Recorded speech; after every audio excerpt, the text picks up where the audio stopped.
ನಮಸ್ತೆ ಎಲ್ರಿಗೂ. ಇವತ್ತಿನ ವಿಡಿಯೋದಲ್ಲಿ ಬಾಯಿ ನೀರೂರಿಸುವಂಥ ಉತ್ತರ ಕರ್ನಾಟಕದ ಫೇಮಸ್ ಬದನೆಕಾಯಿ ಎಣ್ಣೆಗಾಯಿಯನ್ನು ತುಂಬಾ ಸುಲಭವಾಗಿ ಮತ್ತು ತುಂಬಾ ರುಚಿಯಾಗಿ ಯಾವ ಥರ ಮಾಡ್ಬೋದು ಅನ್ನೋದನ್ನು ಹೇಳ್ಕೊಡ್ತಾ ಇದ್ದೀನಿ. ಈ ರೆಸಿಪಿ ಟ್ರೈ ಮಾಡಿದರೆ ನಿಮಗೆ ಎಣ್ಣೆಗಾಯಿ ಇಷ್ಟು ಸುಲಭ ಇರುತ್ತಾ, ಇಷ್ಟು ರುಚಿ ಇರುತ್ತಾ ಅಂತ ಖಂಡಿತವಾಗ್ಲೂ ಅನಿಸುತ್ತೆ. ಸರಿ, ಹಾಗಾದರೆ ಈ ವಿಶೇಷವಾಗಿರುವಂಥ ರೆಸಿಪಿನ ಹೇಗೆ ಮಾಡೋದು ಅನ್ನೋದನ್ನು ನೋಡ್ಕೊಂಬರೋಣ. ನಾನಿವತ್ತು ಒಂದು 5-6 ಅಂದರೆ ಒಂದು 1/4 kg ಈ ಕೆಂಪು ಚಿಕ್ಕದಾಗಿರುವಂಥ ಬದನೆಕಾಯಿ ಇರುತ್ತಲ್ವ, ಅದನ್ನ ನೀಟಾಗಿ ಈ ಥರ 4 ಭಾಗ ಈ ಥರ ಕಟ್ ಮಾಡ್ಕೋಬೇಕು. ಹುಳ ಇದೆಯಾ ಅಂತ ಚೆಕ್ ಮಾಡಿಕೊಂಡು ಇದನ್ನ ನೀರಲ್ಲಿ ಹಾಕಿ ಅಟ್ಲೀಸ್ಟ್ ಒಂದು 10 ನಿಮಿಷ ನೀವು ಬಿಟ್ಬಿಡಬೇಕು. ಇವಾಗ ಇದಕ್ಕೊಂದು ಮಸಾಲೆನ ರೆಡಿ ಮಾಡೋಣ.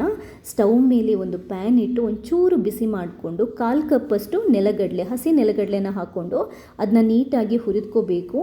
ಹಸಿ ನೆಲಗಡಲೆ ಹುರಿದಾದ ನಂತರ ಕೊನೆಯದಾಗಿ ಲಾಸ್ಟಿಗೆ 2 ಟೇಬಲ್ ಸ್ಪೂನಷ್ಟು ಎಳ್ಳು, ಬಿಳಿ ಎಳ್ಳನ್ನು ಹಾಕ್ಕೊಂಡಿದ್ದೇನೆ. ಇದನ್ನು ಕೂಡ ಹಾಕ್ಕೊಂಡು ಒಂಚೂರು ಮೀಡಿಯಮ್ ಉರಿ ಇಟ್ಕೊಂಡು ಹುರಿದ್ಕೊಳ್ಳಿ.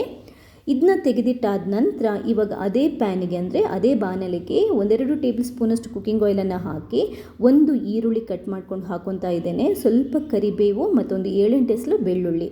ಈರುಳ್ಳಿ ಬೆಳ್ಳುಳ್ಳಿ ತಿನ್ನದವರು ಇದನ್ನ ಸ್ಕಿಪ್ ಮಾಡ್ಬೋದು, ಏನು ತೊಂದರೆ ಇಲ್ಲ.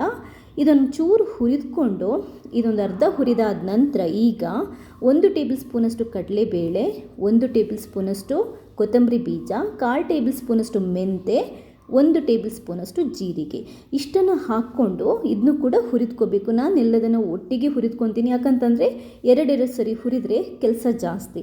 ಇವಾಗ ಒಂದು 8-10 ಒಣಮೆಣಸು ಮತ್ತೊಂದು 1/4 ಕಪ್ಪಷ್ಟು ಕಾಯಿ ತುರಿ ಅಥವಾ ನೀವು ಒಣ ಕೊಬ್ಬರಿ ಬೇಕಾದರೂ ಹಾಕೋಬೋದು ಸ್ವಲ್ಪ. ಇದನ್ನು ಕೂಡ ಅಷ್ಟೇ ಚೆನ್ನಾಗಿ ಹುರಿದ್ಕೊಂಡು ಒಳ್ಳೆ ಫ್ಲೇವರ್ ಬರೋ ತನಕ ಹುರಿದ್ಕೊಂಡು ಸ್ಟವನ್ನು ಬಂದ್ ಮಾಡಿ ಇದು ತಣ್ಣಗಾದ ನಂತರ ಒಂದು ಮಿಕ್ಸಿಗೆ ಹಾಕ್ಕೊಳ್ಳಿ.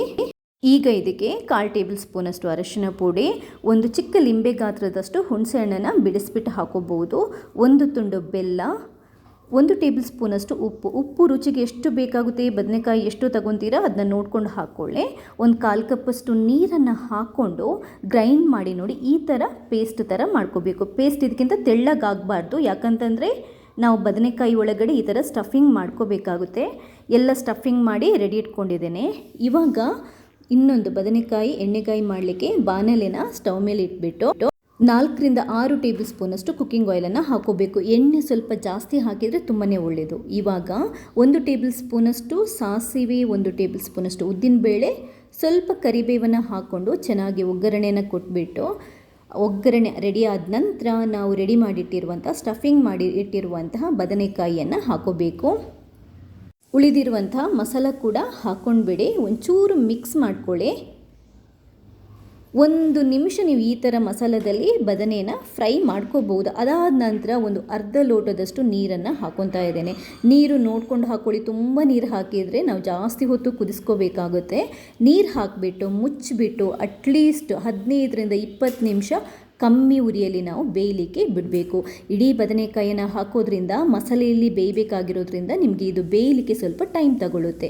ನಡುವೆ ಮಗ್ಸ್ತಾ ಇರಬೇಕಾಗುತ್ತೆ. ನೀವು ಬೆಂದಿದೆ ಅಂತನ ಕೂಡ ಚೆಕ್ ಮಾಡ್ಕೊಳ್ಳಿ.